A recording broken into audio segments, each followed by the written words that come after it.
Pelo menos 3 crianças indígenas morreram de diarreia em menos de uma semana durante viagem de volta à sua aldeia na região de Atalaia do Norte, sudoeste do Amazonas. O fato em si já é triste, mas ganha aspectos revoltantes quando se sabe que essas crianças são filhos de um grupo de 1000 índios que receberam de candidatos combustível para viajar de barco e votar neles em Atalaia ainda no primeiro turno da eleição. Só que os candidatos perderam, sumiram da cidade, não deram combustível para o retorno dos índios, o grupo ficou sem dinheiro nem para comer. E aí os índios contraíram diarreia, alguns estão também com pneumonia. Os índios, desnutridos e sem recursos, estão morrendo. A FUNAI e o Ministério Público começaram a dar apoio ao grupo e investigam quem são os candidatos responsáveis pelo crime. A deputada Érica Cocai, do PT do Distrito Federal, ficou horrorizada com essa história. Ela está aqui com a gente, participa do nosso programa com retransmissão pela Rádio Câmara. Deputada, dá para ficar horrorizado mesmo, né? Porque aí é uma sucessão de crimes, um em cima do outro. É claro, eu penso que sempre uma violação de direitos, ela não fica ensimesmada. Uma violação de direitos vai levar a outra violação de direitos. E o que nós vimos nesse episódio é que os indígenas foram utilizados como se fossem coisas. Foram utilizados para votar em candidatos e depois foram abandonados à própria sorte.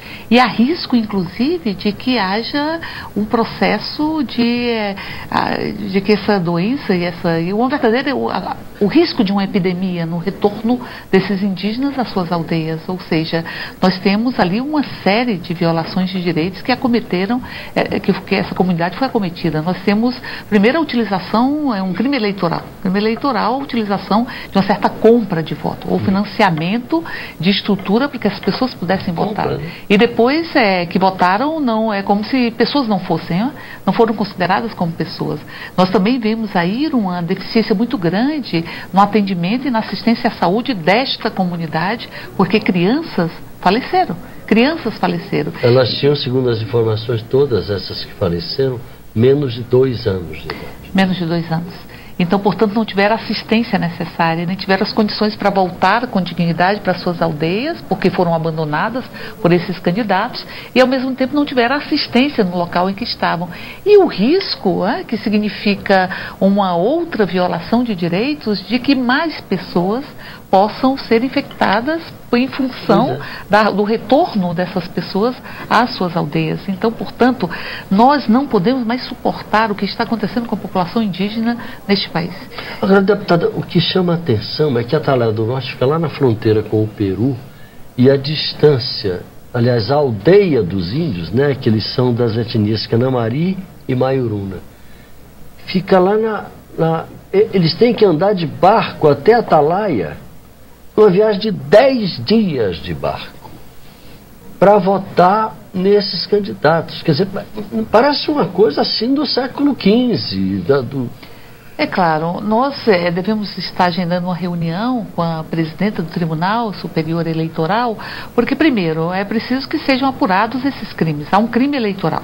As pessoas foram pagas, ou seja, foram transportadas para que pudessem depositar o seu voto. E o segundo aspecto é que esse número de pessoas, nós queremos questionar se não era possível possibilitar que essas pessoas pudessem votar sem ter que se deslocar da sua própria aldeia. Se o tribunal não poderia oportunizar o acesso para que essas pessoas pudessem exercer um direito, que é um direito a votar de forma livre, que elas não tivessem esse direito. Que andar, eu li aqui, são mais de 1000 quilômetros. Mais de 1000 quilômetros, não é? Mas na Amazônia as distâncias são amazônicas, exatamente, a gente sabe. Tudo lá é muito longe. E se elas tivessem a oportunidade de estarem exercendo o seu direito de voto na sua comunidade, provavelmente não teriam que condicionar o voto a quem possibilitasse a sua passagem ou a sua própria ida. Então, portanto, nós vamos sim estar agendando uma reunião com a presidenta do TSE para discutir especificamente não só do ponto de vista da responsabilização, mas também para que nós possamos assegurar o acesso da população indígena. O que eu digo é o seguinte: nós vamos realizar uma reunião na próxima semana, na terça-feira, 2 reuniões vão acontecer. Esqueci de dizer que a senhora agora é da Comissão de Direitos Humanos da Câmara. Exatamente, estou... Só para o telespectador ficar bem ciente da posição da deputada Érica nesse caso. Sim, estou ocupando interinamente a presidência da comissão nesse período, interinamente.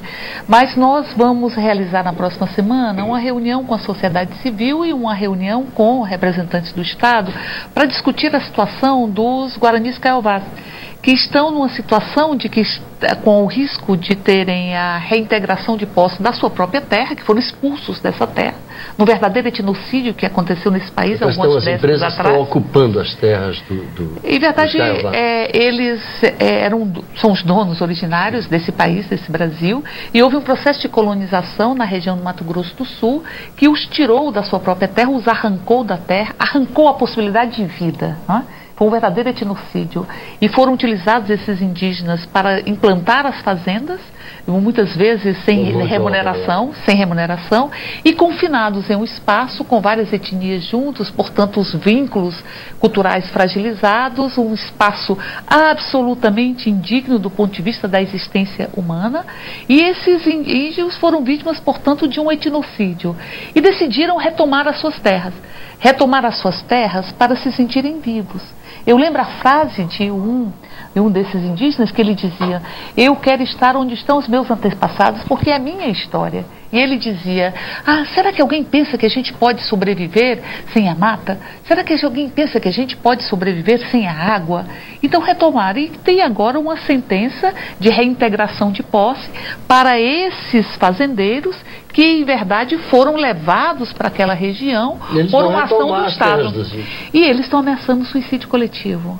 E penso que o Estado tem que se posicionar sobre isso. O Estado não pode olhar e ficar absolutamente sem voz ou sem ação, porque senão será cúmplice desse processo de autoextermínio. Veja, já existe um etnocídio, já existe um extermínio da existência humana, porque nós somos fruto do chão que a gente pisa e fruto das relações e da trama das nossas relações, diria assim, como disse Paulo Freire, inclusive.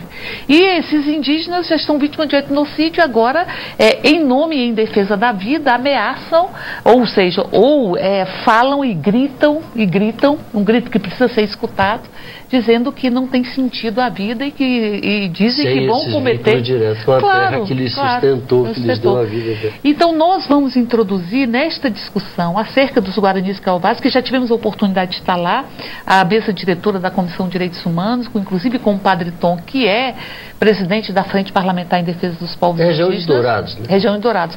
Nós vamos aproveitar esta reunião que faremos na próxima semana para discutir também as ações da Comissão de Direitos Humanos, no sentido de que nós tenhamos a responsabilização e que tenhamos assistência a esses indígenas. Pense, é uma população que foi dizimada nesse país, que sofre todos os dias um etnocídio. A sua etnia é destruída sob os mais variados aspectos. E agora nós vimos uma mercantilização da população indígena transformada em um título eleitoral, transformada e cooptada como se não fossem pessoas. Então, portanto, nós estamos absolutamente indignados com isso, e eu falo em nome de toda a mesa diretora da Comissão de Direitos Humanos, e iremos tomar as providências necessárias para que nós possamos resgatar a nossa brasilidade. Só o faremos, e também resgatar ou fazer valer os princípios fundantes da nossa Constituição, se houver respeito à população indígena. E o que nós vimos aí